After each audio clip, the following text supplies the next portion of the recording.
Ben koştum sana, zalim kaçtın benden. Pişman olsan dönsen, fayda gelmez elden. Sevmiyorum seni eskisi gibi. Boşuna bekleme, aramam seni.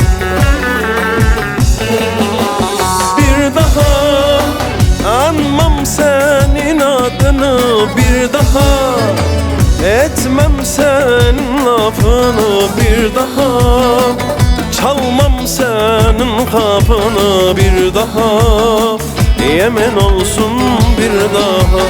Bir daha anmam senin adını, bir daha etmem senin lafını, bir daha çalmam senin kapını, bir daha yemin olsun bir daha.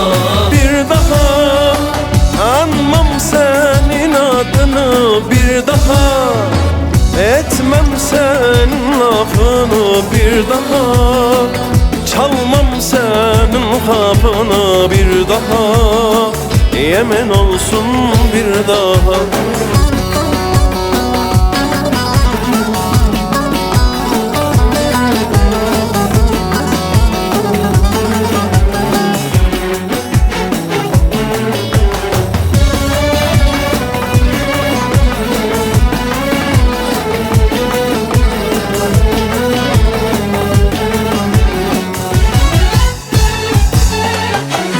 Sevdası vefasız, yüreği kansız.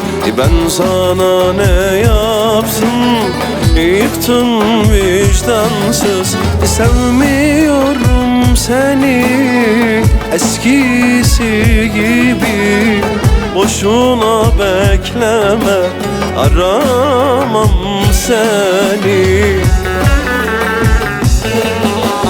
Bir daha anmam senin adını, bir daha etmem senin lafını, bir daha çalmam senin kapını, bir daha yemin olsun bir daha.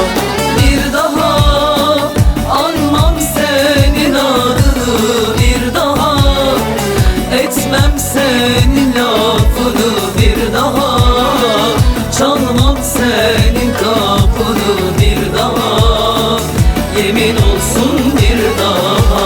Bir daha anmam senin adını, bir daha etmem senin lafını, bir daha çalmam senin kapını, bir daha yemin olsun bir daha.